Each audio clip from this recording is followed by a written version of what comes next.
Hello and welcome to another Bad Comic Review. This time we're looking at Sabretooth, Issue 1. This is a 4-part miniseries from Marvel Comics in 1993, written by Larry Hama, art by Mark Texeira, Richard Starkings on letters, Steve Buccellato on colors, Bob Harris editor. If you're looking for this as a collected work, it's often labeled as Sabretooth Death Hunt, so be aware of that if you want to get it as a collected edition. It's usually cheaper to find the individual issues because they only go for $1 to $3. And I don't think they've done more than 1 or 2 printings of it as a collected work. We start off with Sabretooth heading home. He's been hanging out with Cyborg, and he gets out of the car, and ninjas right out the gate. So he has to fight off a bunch of hand ninjas. Apparently he assassinated a clan leader. And then this woman he calls Birdie shows up, and she helps gun down a bunch of them. He tries to relax. Apparently Cyborg was helping him unlock some memories of when he was a child and how he was tortured. And this woman Birdie is kind of exploring those memories, and he just straight up punches her in the face. Then some more guys break in and they attack him, and he is not happy about that. So Sabretooth ends up going through an experiment of sorts, and it's really kind of a strange addition. We see what this guy Tribune is trying to do. We see one of the hand ninjas get executed, and it looks like somebody's got a job for Sabretooth. He appears to be a hired killer around this time. I'm not as familiar with the early 90s miniseries stuff or a lot of the X-Men stuff. I just don't remember it, and I quit reading X-Men probably around this time anyway, but this was a $3 book at the time, and that was exorbitant, especially because now you can pull it out of a dollar bin like I did. The die-cut cover is one of the gimmicks, and you have to really kind of look at that carefully to make sure it's not too damaged,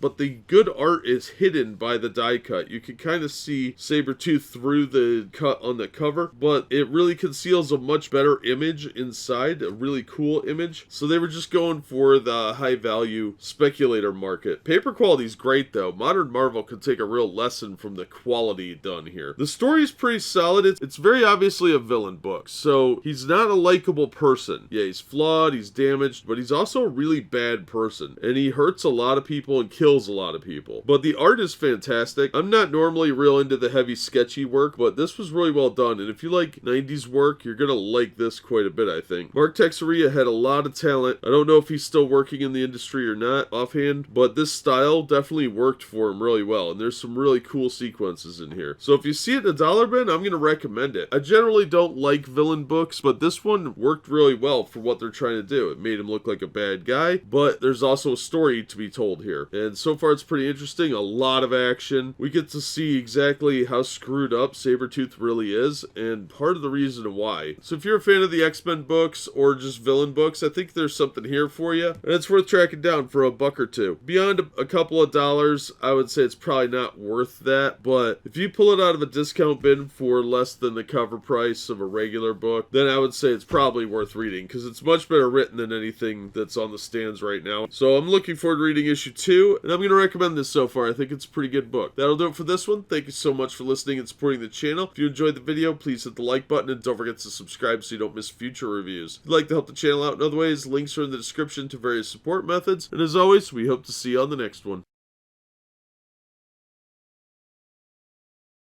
Hello and welcome to another Bad Comic Review. This time we are looking at Sabretooth, Issue 2. This is a 4-part miniseries from Marvel Comics in 1993, written by Larry Hama, art by Mark Texeira, art assist by Michael Baer, letters by Richard Starkings, edited by Bob Harris, colors by Marie Javins. Sabretooth is furious at the betrayal of Birdie, and he tries to explain to her in very violent chase terms that he's unhappy. So they go on a little chase while he expresses his feelings, and it's mostly road rage, and she finds out what Tribune did to her in a very cinematic car accident as they connect, and she learns that he's supposed to go after Mystique, and that ends them up in Paris, where Mystique is on her way to a date. Well, Sabretooth's not about to let that happen, so he breaks in, where she promptly sets him on fire before trying to escape through the subway, and of course the chase ensues. And on the subway, we learn that Mystique knows a little something about Sabretooth's past, because because apparently she can shapeshift into his mother. And she tells him that she learned this secret from Sabretooth, who told his darkest secrets to her in Berlin before he went into a secret program and had memory blocks put in. But there was somebody else in that program as well. And we left with a cliffhanger ending with an awesome preview for next issue as to who's going to be in there and who her dinner date is. This was actually a really good issue. The cover's pretty good. It's a bit of a pinup, but it does relate to what's going on in the book, and you can enjoy this one on its own. There's enough here that you get an idea of what happened in the previous issue, and it's really just several chase sequences linked together. Now, the art is pretty solid. It's not my favorite style, but I do like it. It really grows on you quite a bit as you go through the miniseries. Now, inside in the center of the book is a insert, so you'll want to look for that if you're a big-time collector. And this one is for the Hunt for Magneto contest from Sega Genesis, and it has an entry form with a scratch-off and a trading card with the staples between the trading card and the entry thing. So you'll want to be aware of that. My card is of Quicksilver with Crystal and Luna, so that will affect condition. Now, the story is fine. I had no problem with it. Like I said, the art's good. It's a different style than a lot of comics from this era, so it is a little too dark occasionally, would be my only real complaint, because it's very heavy on shadows and blacks, and that can make it a little difficult to see faces sometimes because there's a lot of heavy shading. But other than that, it's fine. It gets the job done, and it was a fun storyline. The language is much more like an old noir movie, so some people might get thrown off by that, but if you like old detective movies, you'll probably dig it. I thought it was fun. I'm glad I bought it. These usually go for less than $5 currently, so you'll be able to pick it up for about the price of a new comic, but I pulled one out of a dollar bin, so shouldn't be too difficult to track it down at a reasonable cost. And it's definitely worth a read. It's much better written than anything on the stands today, and a lot more fun. So that's going to do it for this one. Thank you so much for listening and supporting the channel. If you enjoyed the video, please hit the like button, and don't forget to subscribe so you don't miss future reviews. If you'd like to help the channel out in other ways, links are in the description to various support methods, and as always, we hope to see you on the next one.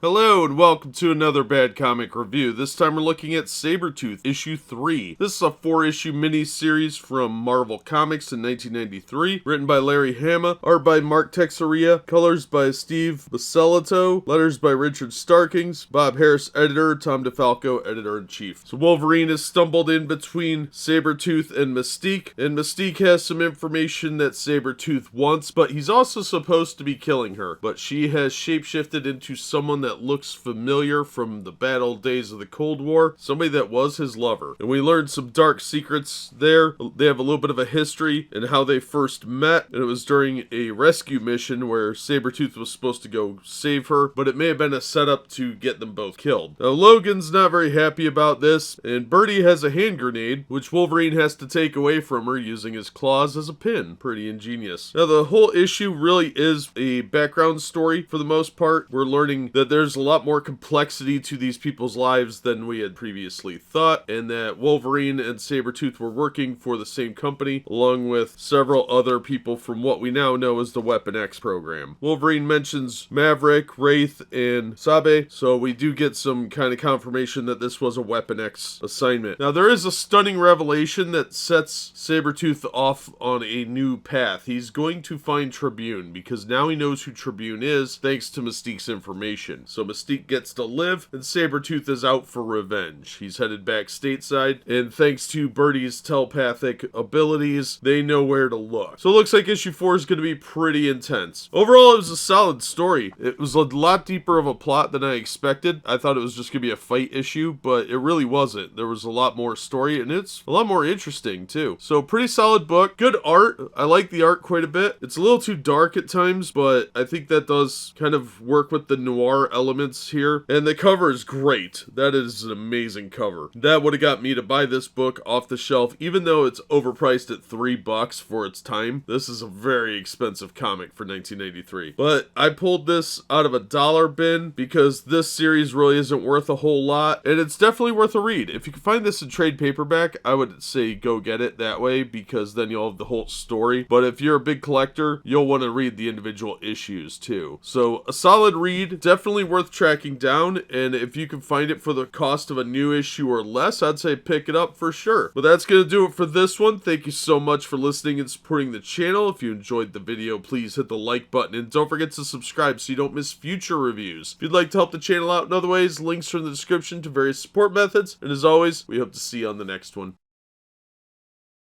Hello and welcome to another Bad Comic Review. This time we are looking at Sabretooth issue 4. This is the 4-part miniseries from Marvel Comics from 1993. Written by Larry Hama, art by Mark Texeira, Steve Biasi did the backgrounds, Steve Bucatello was the colorist, Richard Starking's letters, Bob Harris editor, Tom DeFalco editor-in-chief. Sabretooth and Birdie are breaking into the GC group headquarters and they have to take out some ninjas. The ninjas aren't there to protect GC. In fact, they're there to get revenge on Sabretooth because they know that that would be where he's going. So once he makes his way through that, he has to go through some armed bankers, which was really funny, I thought, to get to Tribune. Now, Tribune is Grayson, so he knows who he is, and Sabretooth is taking a different route. He only has a few minutes before that bomb explodes, so every second of the showdown matters. Now, Birdie's trying to cover him while Creed goes after Tribune, and they have a real interesting conversation, and the doctor